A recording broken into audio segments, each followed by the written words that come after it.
നമസ്കാരം. കേരളത്തിലെ കമ്മ്യൂണിസ്റ്റ് സഖാക്കൾക്ക് വിയർപ്പൊഴുകി പണിയെടുക്കാൻ നല്ല മടിയാണ്. പക്ഷെ പാവപ്പെട്ടവന്റെ വിയർപ്പിന്റെ പൈസയും പൊതുമുതലും അടിച്ചു മാറ്റാൻ പറഞ്ഞാൽ ഇവരെ കഴിഞ്ഞ ആളുകളുള്ളൂ. വിപ്ലവവും സോഷ്യലിസവും പ്രസംഗിച്ച് അണികളെ വെറും വിഡ്ഢികളാക്കി നിർത്തിക്കൊണ്ട് മറുവശത്ത് കോടികളുടെ ആസ്തികൾ സ്വന്തം തറവാട്ട് സ്വത്ത് പോലെ അനുഭവിക്കുന്ന ഈ കപട വിപ്ലവകാരികളുടെ തനി നിറമാണ് ഇപ്പോൾ തിരുവനന്തപുരം ലോ അക്കാഡമി ഭൂമി തട്ടിപ്പിലൂടെ വീണ്ടും നഗ്നമാക്കപ്പെട്ടിരിക്കുന്നത്. നിങ്ങളൊന്ന് ആലോചിച്ച് നോക്കൂ. നിയമവും നീതിയും നടപ്പിലാക്കേണ്ട ഒരു വിദ്യാലയത്തിന്റെ മറവിൽ അങ്ങേയറ്റം ലജ്ജാവഹമായ രീതിയിലാണ് 600 കോടിയിലധികം രൂപ വിലമതിക്കുന്ന സർക്കാർ ഭൂമി ഇവർ കൈപ്പിടിയിൽ ഒതുക്കിയിരിക്കുന്നത്.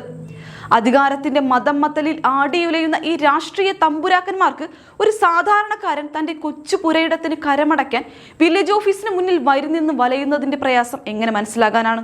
നിയമത്തെയും നീതിയെയും കാറ്റിൽ പറത്തി ഖജനാവ് കൊള്ളയടിക്കുന്ന ഈ ഭൂമാഫിയകളെ കണ്ട് കൈയടിച്ചു പാടാൻ കേരളത്തിലെ ജനങ്ങൾ മണ്ടന്മാരല്ല എന്ന് ഈ നേതൃത്വം തിരിച്ചറിയണം. നീതിബോധത്തിന്റെ ലവലേശമില്ലാത്ത ഇത്തരം വിദ്യാഭ്യാസ കച്ചവടങ്ങൾ നടത്തുന്ന ഈ അഴിമതിക്ക് കപടത എന്നല്ലാതെ മറ്റെന്ത് പേരാണ് നമ്മൾ നൽകേണ്ടത്? അധികാരത്തിന്റെ തണലിൽ എന്തും ചെയ്യാമെന്ന അഹങ്കാരമാണ് ഇവരുടെ മുഖമുദ്ര.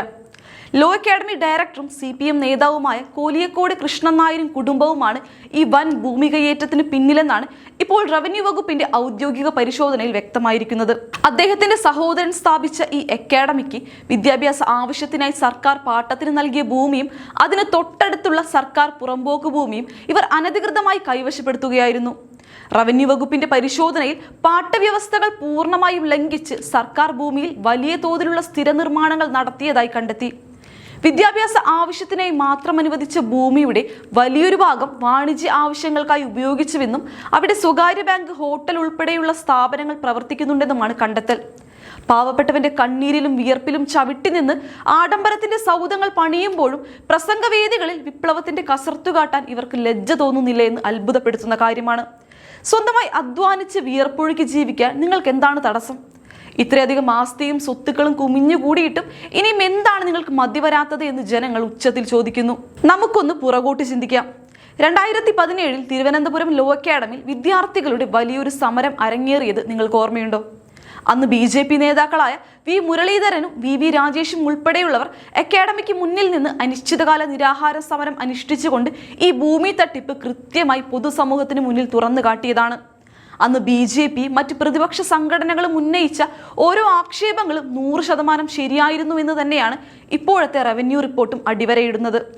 അന്ന് വെറും മാനേജ്മെന്റ് പീഡനത്തിനെതിരെ മാത്രമായിരുന്നില്ല ആ സമരം, മറിച്ച് വിദ്യാഭ്യാസ ആവശ്യത്തിനായി സർക്കാർ അനുവദിച്ച വിലപ്പെട്ട ഭൂമി മറ്റ് വാണിജ്യ ആവശ്യങ്ങൾക്ക് ഉപയോഗിക്കുന്നുവെന്ന കൃത്യമായ ആക്ഷേപമാണ് BJP ശക്തമായി ഉന്നയിച്ചത്. തുടർന്ന് വിവിധ തലങ്ങളിൽ പരിശോധനകളും റിപ്പോർട്ടുകളും ഉണ്ടായെങ്കിലും ഭരണസ്വാധീനവും പാർട്ടി ബന്ധങ്ങളുമൊക്കെ ഉപയോഗിച്ച് ഭൂമി തിരിച്ചുപിടിക്കുന്നതടക്കമുള്ള നടപടികൾ അന്ന് അട്ടിമറിക്കുകയായിരുന്നു. ഇപ്പോഴത്തെ റവന്യൂ വകുപ്പിന്റെ ഔദ്യോഗിക കണ്ടെത്തലുകൾ അന്ന് BJP നടത്തിയ സമരങ്ങളുടെയും ഉന്നയിച്ച ആരോപണങ്ങളുടെയും വലിയ വിജയമാണ് എന്ന് നമ്മൾ സമ്മതിച്ചേ മതിയാവും.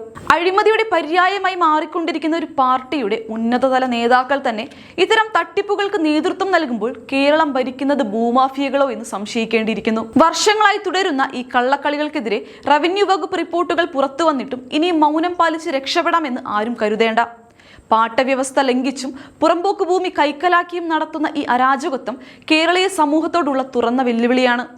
പാവപ്പെട്ടവന്റെ ചെലവിൽ വയറു നിറയ്ക്കുന്ന നിയമത്തെ സ്വന്തം ഇംഗിതത്തിനനുസരിച്ച് വളച്ചൊടിക്കുന്ന ഈ പ്രവണത അങ്ങേയറ്റം പുച്ഛത്തോടെയല്ലാതെ ആർക്കും കാണാൻ കഴിയില്ല. എന്തൊരു അധാർമികതയാണിത്! സത്യസന്ധതയുടെയും നീതിയുടെയും പുതപ്പണിഞ്ഞ് നടത്തുന്ന ഈ കൊള്ളയടി കാലം മായ്ച്ചു കളയുമെന്ന് ആരും കരുതേണ്ട. ഇനിയും എത്ര കാലം ഇത്തരത്തിൽ ജനങ്ങളെ കബളിപ്പിച്ച് മുന്നോട്ടു പോകാനാണ് ഇവരുടെ ഭാവം? ഉത്തരം മുട്ടുമ്പോൾ വിപ്ലവം പറഞ്ഞ് തടിയൂരി രക്ഷപ്പെടാമെന്ന് കരുതുന്ന പഴയ അടവുകളൊന്നും ഇനി കേരളത്തിൽ ഏശാൻ പോകുന്നില്ല. അധികാരത്തിന്റെ ഈ തണലിൽ ഒളിച്ചിരുന്ന് സർക്കാർ ഭൂമി കൊള്ളയടിക്കുന്നവർ ഓർക്കുക, ജനങ്ങളെല്ലാം കാണുന്നുണ്ട്, എല്ലാം കേൾക്കുന്നുമുണ്ട്. അധ്വാനത്തിന്റെ വിലയറിയാത്ത അമിതമായ ആർത്തിമൂത്ത ഈ രാഷ്ട്രീയ നേതൃത്വത്തിന്റെ തനി നിറം ജനങ്ങൾ തിരിച്ചറിഞ്ഞു കഴിഞ്ഞു. നിയമം എല്ലാവർക്കും ബാധകമാണ്. അത് എത്ര വലിയ രാഷ്ട്രീയ തമ്പുരാനായാലും ശരി. ഈ കൊള്ളയടി അവസാനിപ്പിക്കാനും കവർന്നെടുത്ത ഭൂമി തിരികെ സർക്കാരിനും ജനങ്ങൾക്കും വിട്ടു നൽകാനും ഇവർ തയ്യാറാകണം. അല്ലാതെ പ്രസംഗങ്ങളിൽ മാത്രം വിപ്ലവം മുഴക്കി മറുവശത്ത് കൂട്ടുപിടിച്ചുള്ള ഭൂമി തട്ടിപ്പ് തുടരാമെന്നാണ് കരുതുന്നതെങ്കിൽ കേരളത്തിലെ ജനങ്ങൾ എന്നോ ഈ പാർട്ടിയെ പാഠം പഠിപ്പിച്ചിട്ടുണ്ടാകും. അപ്പോഴും തിരുത്താൻ മനസ്സില്ലാത്ത ഇവർക്ക് പുച്ഛമല്ലാതെ മറ്റെന്ത് മറുപടിയാണ് നൽകാനുള്ളത്? ഇത്രയധികം ആർത്തിയും അഴിമതിയും കൈമുതലാക്കിയ ഒരു കൂട്ടം നേതാക്കൾക്ക് ജനങ്ങളോടുള്ള ഈ വഞ്ചനയ്ക്ക് ചരിത്രം മാപ്പ് നൽകില്ല. പണിയെടുത്ത് ജീവിക്കാൻ ആരോഗ്യവും ആത്മവിശ്വാസവും ഇല്ലാത്ത അധികാരത്തിന്റെ അപ്പകഷ്ണങ്ങൾക്കായി ക്യൂ നിൽക്കുന്ന ഇവർക്ക് എന്ത് ധാർമ്മികതയാണ് പ്രസംഗിക്കാനുള്ളത്? ഇനിയും എത്ര ഭൂമിയാണ് നിങ്ങൾക്ക് കയ്യിലൊതുക്കാനുള്ളത്? ഇനിയും എത്ര കള്ളത്തരങ്ങൾ അണികളെ കൊണ്ട് പൊതുവേദികളിൽ പറയിപ്പിക്കണം? ഈ മ്ലേച്ഛമായ രാഷ്ട്രീയം നിർത്തി ഒന്ന് നേരെ ജീവിക്കാൻ ഇവർക്ക് ശ്രമിച്ചുകൂടെ?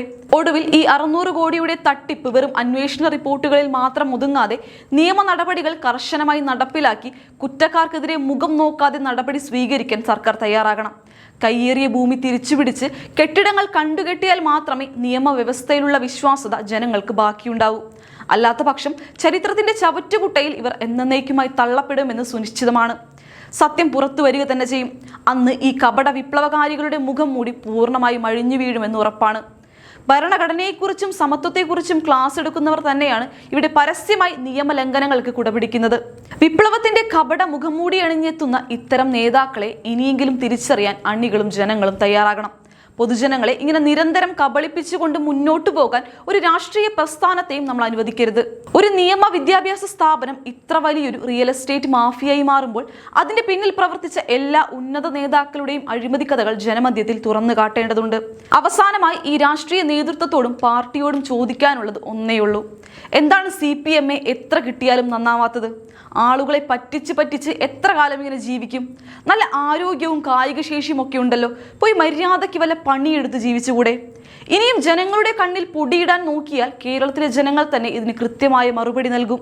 നിങ്ങളുടെ പാർട്ടിയിലെ അണികളോടെങ്കിലും ഈ വൻ കൊള്ളയെക്കുറിച്ച് സത്യസന്ധമായി വിശദീകരിക്കാൻ നിങ്ങൾക്ക് ധൈര്യമുണ്ടോ?